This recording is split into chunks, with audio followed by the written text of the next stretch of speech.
Somos la Guardia B y vamos a comenzar con el tema intoxicaciones en el hogar. Vamos a ver que las intoxicaciones son un importante problema de salud pública. Cuando hay sospecha de intoxicación o contacto con un tóxico, vamos a encontrarnos con que son en las consultas de urgencias pediátricas hasta 1.3% del total. La mayoría de las ocasiones van a ser procesos poco importantes en los que no va a ser necesario realizar ninguna medida de tratamiento, pero en ocasiones puede tratarse de un cuadro grave con riesgo vital. El concepto va a consistir en la exposición de un niño a una o varias sustancias que son tóxicas o que pueden llegar a serlo en determinadas condiciones. La forma más frecuente de intoxicación va a ser la vía oral, pero también puede haber intoxicación por inhalación en cuanto a gases y contacto dérmico con pesticidas y en región ocular. Las familias van a consultarnos por una intoxicación por productos en el hogar en urgencias, en la mayoría de las ocasiones refiriendo que el producto no estaba guardado en su envase original, hasta en un 25% de las ocasiones, en cuanto a una minoría por fármacos y por cosméticos. Además, estas sustancias van a estar almacenadas en un lugar que no va a ser un lugar seguro, alejado de los más pequeños del hogar. En cuanto a la clasificación de las intoxicaciones, tenemos que son las accidentales y las voluntarias. Nosotros en este tema nos vamos a enfocar en las intoxicaciones accidentales. Estas van a suponer entre el 70-80% de las intoxicaciones pediátricas y van a ocurrir principalmente en niños entre 1 a 6 años de edad.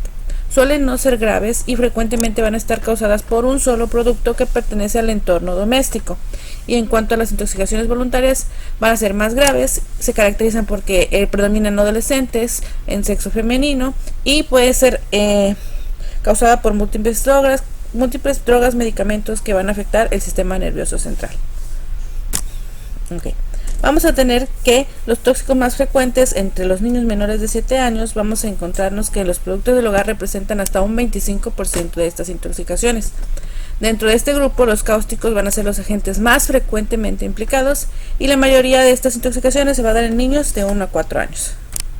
Las intoxicaciones por hidrocarburos, su incidencia va a ser hasta el 9.3% del total de las intoxicaciones del hogar en población pediátrica. Y en cuanto a las intoxicaciones por plaguicidas, suponen aproximadamente el 3.5 a 4 de todas las intoxicaciones y de ellas el 55 a 57% van a afectar a niños menores de 6 años. Los principales plaguicidas van a ser insecticidas, herbicidas, rodenticidas, fumigantes y fungicidas.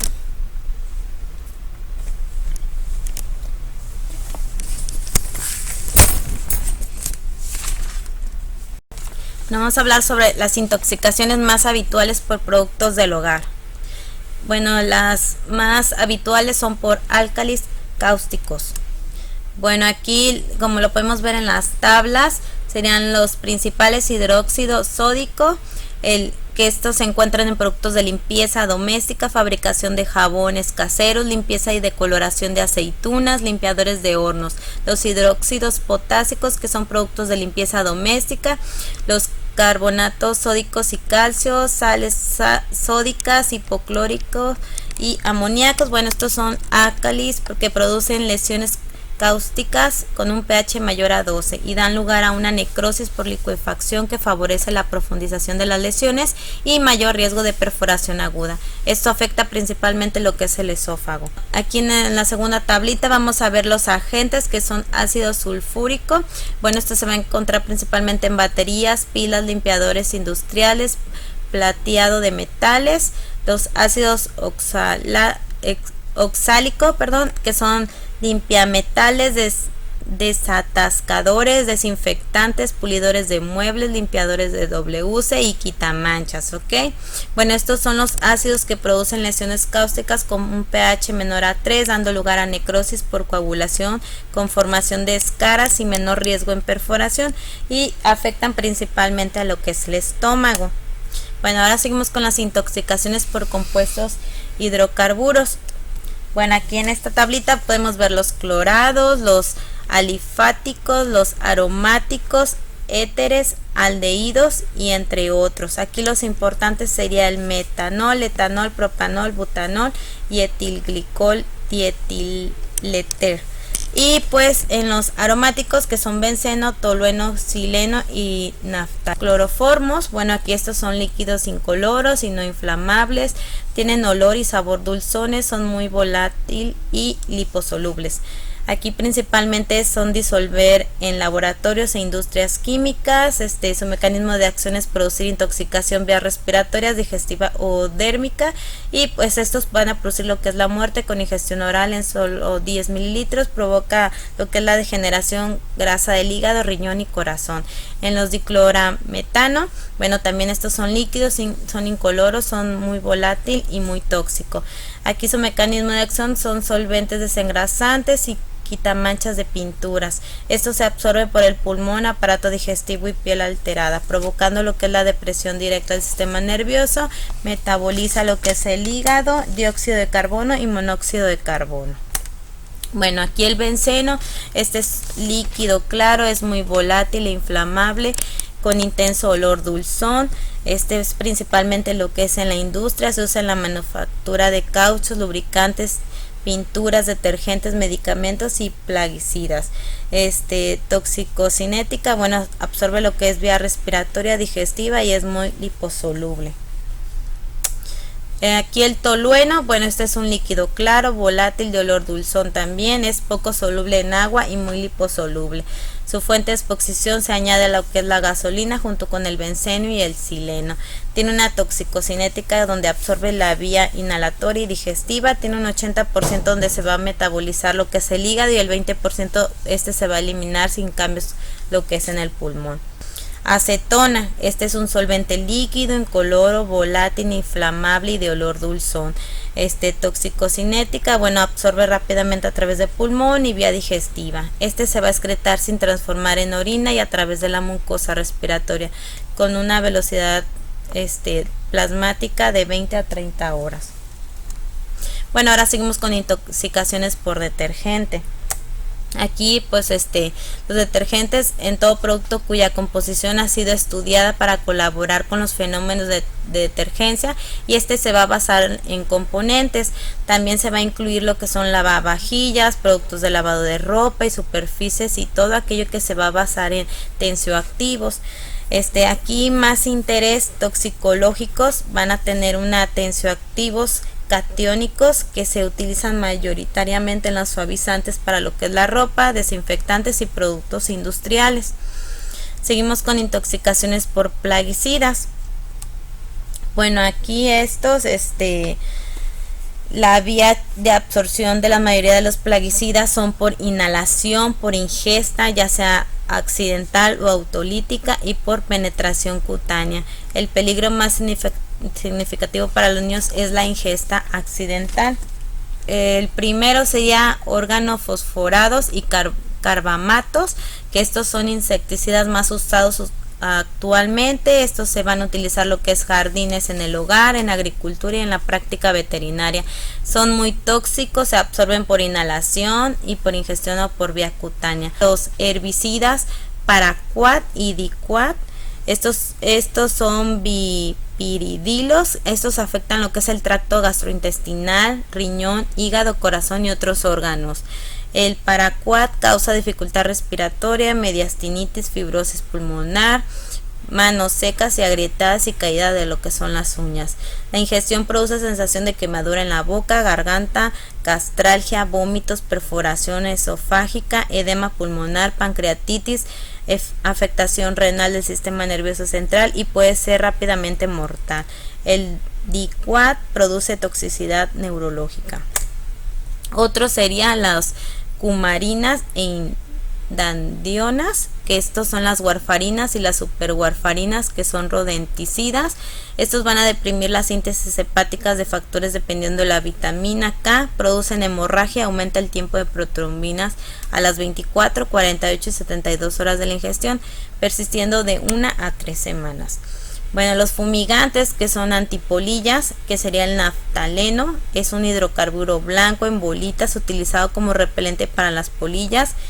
El vapor es irritante para los ojos y el tracto respiratorio. Su inhalación causa dolor de cabeza, mareo, náusea y vómito. La ingesta de una bola en niños de menor de 15 kilogramos no da síntomas o solo fiebre, náuseas, vómito y diarrea.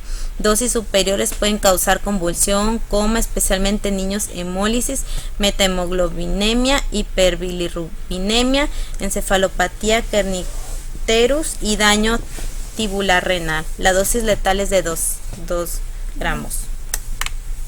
Otro sería la nicotina, es una preparación de alcaloide del 14%, se utiliza como fumigante, que aunque la mayoría de las intoxicaciones se producen por la ingestión de productos derivados del tabaco y los parches cutáneos de nicotina. También la vida media de la nicotina es de 2 horas. A dosis bajas estimulan los ganglios autonómicos, a dosis altas se produce un bloqueo también de los aniones neuromusculares y musculoesqueléticas. La muerte se debe parálisis respiratoria. Para un niño intoxicado es importante de realizar una anamnesis completa para valorar la importancia de la intoxicación. Las preguntas clave son qué tóxico ha tomado, qué cantidad ha ingerido, cuánto tiempo han transcurrido desde la ingestión. Es importante calcular la cantidad máxima del tóxico que ha podido tomar el niño en función de su peso. Será también prudente hacer una historia clínica enfocada a interrogar antecedentes de ingesta de químicos, identificar el tóxico ingerido como ácido o álcali, identificar el nombre de la sustancia, la cantidad de tiempo, el motivo de la ingesta.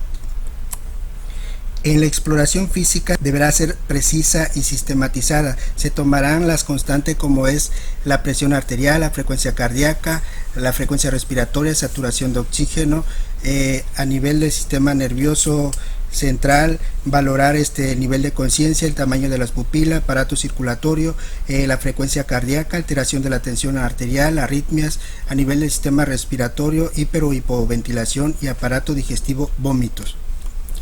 Las pruebas complementarias pueden,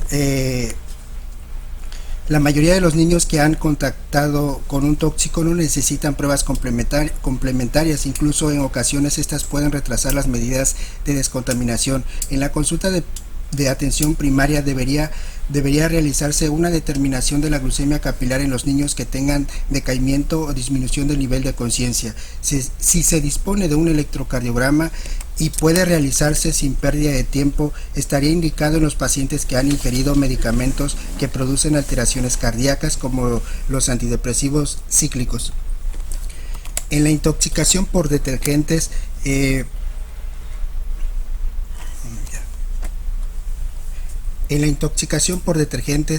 a nivel de piel pueden producir irritación cutánea y queratoconjuntivitis.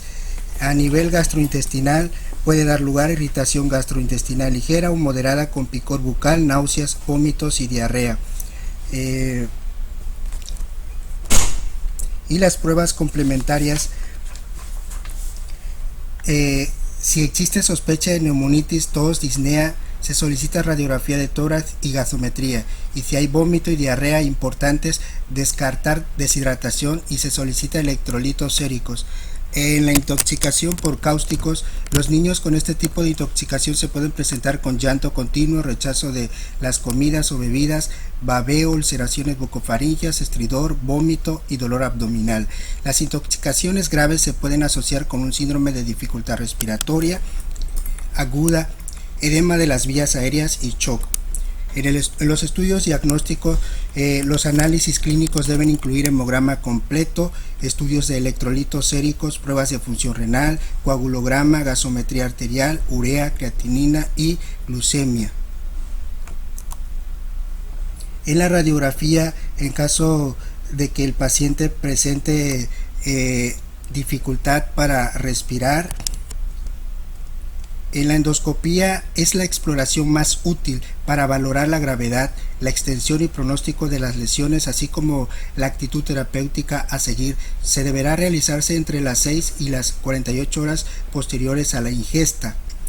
De acuerdo a la gravedad de la lesión puede clasificarse en 0 exploración normal, grado 1 eritema y edema de la mucosa, grado 2A ulceración superficial localizada, friabilidad y ampollas, Grado 2B, ulceración circunferencial. Grado 3, ulceraciones múltiples y extensas áreas de necrosis. El diagnóstico diferencial, al igual que en otros niños con dificultad respiratoria o problemas en las vías aéreas superiores, es necesario descartar la presencia de epiglotitis, absceso faríngeo y traqueitis. También se debe descartar la aspiración de cuerpo extraño. En la intoxicación por agroquímicos, después de la exposición accidental o suicida a órganos fosforados, estas sustancias anticolinesterasa provocan 3 cuadros clínicos bien definidos: la crisis colinérgica aguda, el síndrome intermedio y la polineuropatía tardía. La escala de la gravedad es 0, ninguno, sin síntomas; 1, menor, síntomas o signos leves; 2, moderado, síntomas o signos pronunciados o duraderos; 3, severo, síntomas o signos graves; 4, fatal o muerte. Los estudios de laboratorio, las pruebas más usadas para medir indirectamente la intoxicación por órganos fosforados son la estimación de la actividad de la colinesterasa plasmática y la estimación de la actividad de la colinesterasa eritrocitaria. La medición de la actividad de la butilcolinesterasa es más barata y sencilla que la de acetilcolinesterasa y puede ser útil como prueba al momento del inicio de la atención médica en pacientes con sospecha de intoxicación por órganos fosforados, pero debe contarse con 2 elementos indispensables para su interpretación: la identificación de plaguicida específico implicado y el conocimiento de los valores de referencia de esta prueba para dicho plaguicida. En la intoxicación por hidrocarburos, la intoxicación por hidrocarburos puede provocar atragantamiento, tos, náuseas mientras se ingiere el producto y vómitos inmediatamente después. La aspiración del producto durante la deglución pueden provocar una neumonitis por aspiración, pueden causar una neumonitis química secundaria a la propagación del producto hacia las superficies contiguas de la vía aérea. Además de los hallazgos pulmonares, pueden aparecer síntomas nerviosos centrales transitorios como consecuencia de la absorción sistémica de algunos hidrocarburos. En casos raros se producen lesiones hepáticas, renales o miocárdicas. La aspiración intratraqueal de menos de 1 mililitro de algunos compuestos como el aceite mineral puede provocar una neumonitis grave potencialmente fatal. Los estudios diagnósticos en todos los niños con ingestión de hidrocarburos y síntomas respiratorios están indicados la oximetría de pulso y una radiografía de tórax para evaluar la presencia de hipoxia o una neumonitis por aspiración. Bueno, vamos a continuar con el tratamiento de las intoxicaciones. Vamos a empezar con el tratamiento de soporte y monitorización. Todo niño en situación de riesgo que tenga clínica de toxicidad, que esté en contacto con una sustancia tóxica, a dosis tóxica o desconocida, ingesta de sustancia no identificada, debe mantenerse bajo observación con control de las constancias vitales y del nivel de conciencia. Ante la presencia de toxicidad moderada grave, así como si se trata de la exposición a una sustancia altamente tóxica a pequeñas dosis, la debemos de canalizar con un acceso venoso. Si es esperable que aparezca cardiotoxicidad, se instaurará la monitorización cardíaca. En la descontaminación gastrointestinal está indicado solo en caso de que se cumplan las 4 premisas que voy a decir a continuación. La primera, se trata de una verdadera intoxicación por una sustancia recuperable. Han transcurrido menos de 2 horas, preferiblemente 1 hora tras la ingesta, y no hay riesgo de aspiración o se solventa mediante el aislamiento de la vía aérea. Y la cuarta es que no hay contraindicaciones. Cuando administramos carbón activado, esta es la técnica de descontaminación digestiva de elección, siempre y cuando la sustancia sea absorbible por este.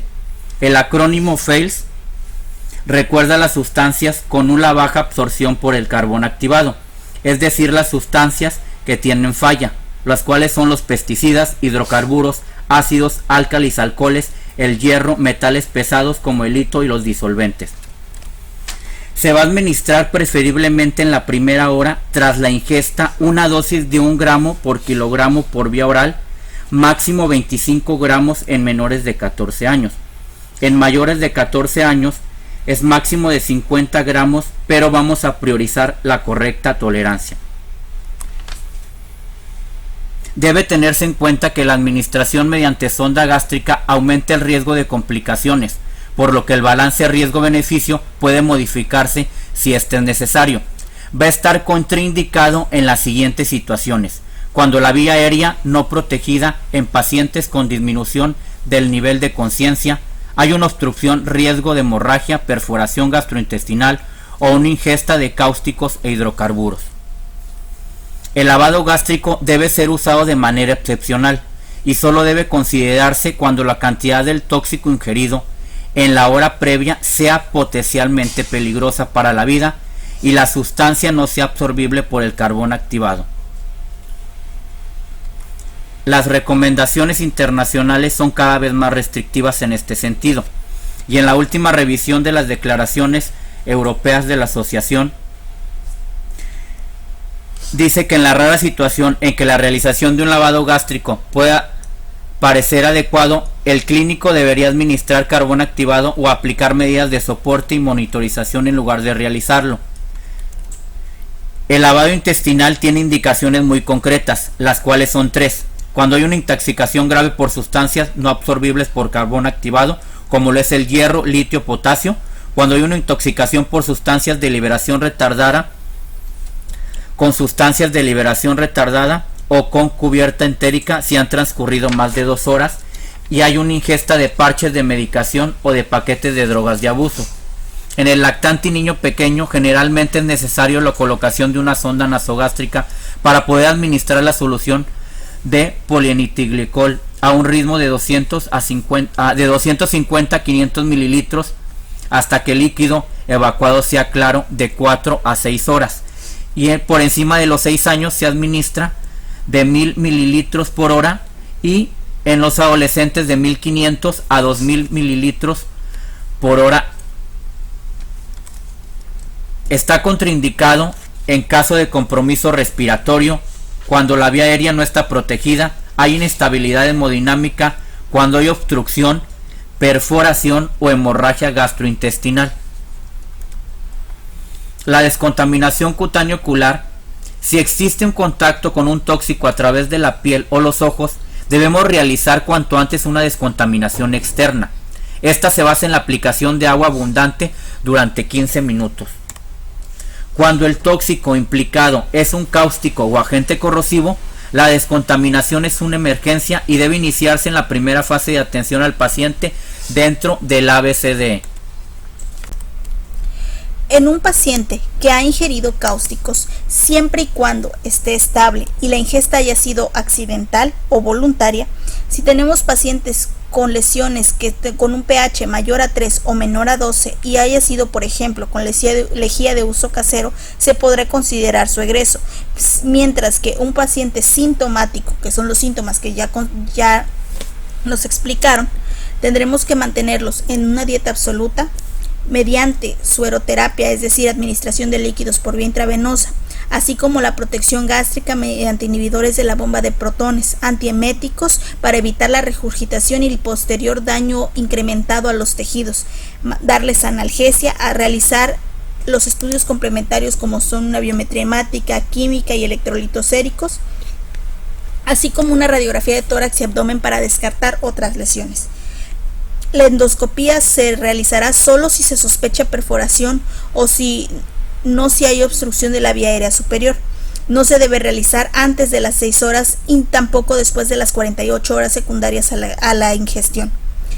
Como ya vimos, esta se clasificará en grados de 0 a 3B dependiendo la extensión del daño, y en los primeros 2 estadios se podrá considerar el egreso después de una vigilancia de 0 a 48 horas, mientras que los estadios 2B y 3A tendrán que ser ingresado para continuar con medidas de protección gástrica, analgesia, así como uso de corticoides y antibióticos si fuera necesario, mientras que los grados 3B necesitarán atención en la unidad de cuidados intensivos pediátricos, así como probable cirugía urgente en caso de que hubiera perforación intestinal.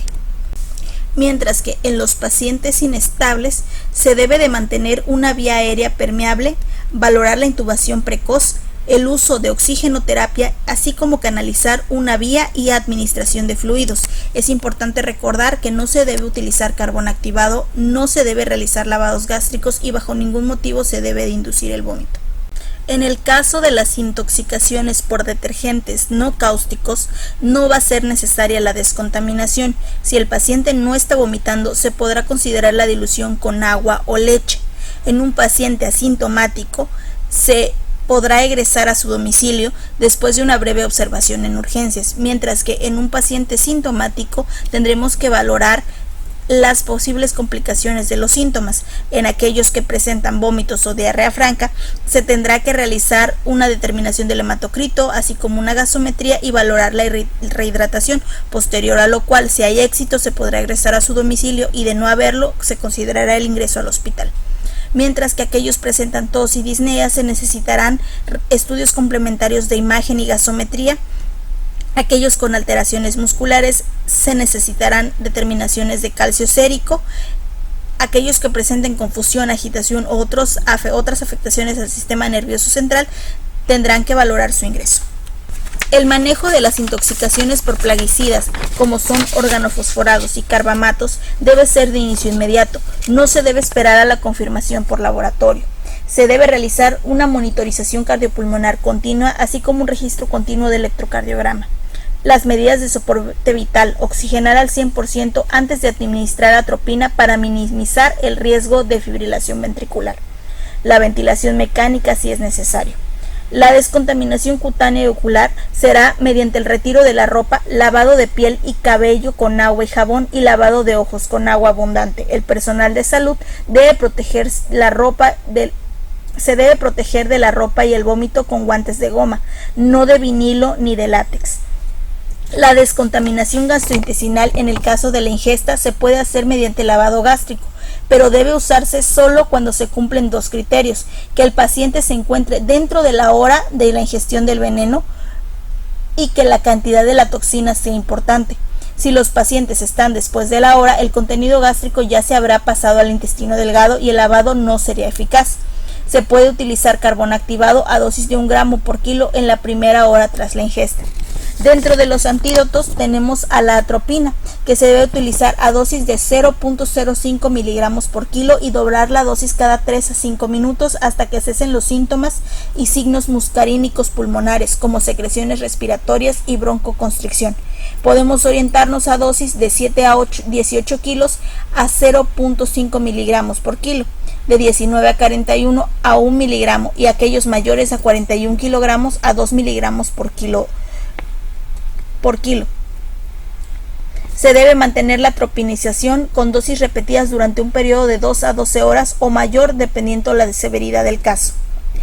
Y la pralidoxima es un reactivador de la colinesterasa, es eficaz en los síntomas nicotínicos. Administrar en casos graves en los que la depresión respiratoria, la debilidad y los espasmos musculares sean severos. Se debe iniciar su administración siempre tras la atropina.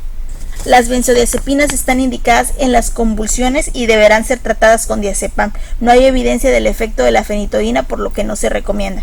Están contraindicadas la morfina, la succinilcolina, teofilina, fenotiacinas, reserpina y fisostigmina. Las aminas adrenérgicas solo deben administrarse si existe una indicación específica, por ejemplo, hipotensión marcada. El destino será su ingreso a la unidad de cuidados intensivos si precisa tratamiento con atropina y pralidoxina. Se deben de mantener en observación al menos 72 horas para asegurarse de que los síntomas no reaparecen cuando se retira la atropinización. Si reaparecen, la atropinización debe restablecerse de inmediato. Dentro de los rodenticidas, si la cantidad ingerida es pequeña, no necesitará tratamiento médico. Se tiene que realizar descontaminación gastrointestinal y la determinación de tiempo de protomina es importante. Si este se alarga o existe hemorragia, se deberá administrar fitonadiona, vitamina K1 por vía oral de 5 a 10 miligramos o parenteral de 1 a 5 miligramos. En el caso de las antipolillas, como es el naftaleno, si la intoxicación fue por inhalación, simplemente se debe trasladar al paciente al aire fresco. Proceder a la descontaminación dérmica y ocular si entró en contacto con piel u ojos, así como a la descontaminación intestinal si hubo ingesta. No hay que administrar leche o sustancias grasas porque favorecerían su absorción. No hay que hacer lavados gástricos ni usar carbón activado, pues no sería efectivo. Los líquidos IV deben ser administrados si la hemólisis es importante, así como forzar la diuresis si es preciso con manitol, furosemida y alcalinizando la orina. Las transfusiones de sangre estarán indicadas si hay presencia de anemia severa. Finalmente, la actuación a nivel familiar, social, legal, desde el punto de vista familiar, debe tenerse en cuenta la angustia que generalmente provocan estas situaciones, mostrar una actitud empática y dar normas preventivas para evitar nuevos episodios. El Comité de Seguridad y Prevención de Lesiones No Intencionadas en la Infancia de la Asociación Española de Pediatría ha publicado recientemente recomendaciones que el pediatra debe transmitir a la familia. Que los productos de limpieza permanezcan siempre fuera del alcance de los niños, que no se debe dejar a un niño pequeño junto a un envase abierto de detergente, guardar los productos de limpieza y spray en un armario alto e inaccesible para los niños, utilizar cierres o pestillos de seguridad en todos los armarios que contengan sustancias, así como guardar todos los productos de limpieza en sus envases originales, no introducir nunca productos de limpieza en recipientes viejos, botellas o frascos donde antes se guardaban alimentos o bebidas. No pongan nunca polvos insecticidas contra cucarachas o veneno para ratas en el suelo de su casa, así como no utilizar insecticidas en spray en muebles o colchones. Guardar los recambios de los detergentes para lavar los platos o la ropa fuera de la vista en un armario cerrado con llave o cierre de seguridad. El detergente para platos en cápsula es más peligroso que los demás tipos de detergentes. Si se tiene un hijo menor de 6 años, utilizar detergente en polvo líquido en vez de cápsulas. Y así como guardar todos los productos peligrosos relacionados con automóviles y la jardinería fuera del alcance de los niños y dentro de una área cerrada con llave o pestillo. Siempre que exista antecedentes de episodios previos, intoxicaciones en un contexto de maltrato o adolescentes con intoxicaciones voluntarias, se deberá de avisar al Departamento de Trabajo Social o su equivalente dentro del área hospitalaria, así como hacer los avisos de notificación al Ministerio Público para darle seguimiento al caso. Por nuestra parte es todo, esperando que este pequeño repaso de las intoxicaciones con productos en el hogar sea de utilidad para quien revise estos videos. Gracias.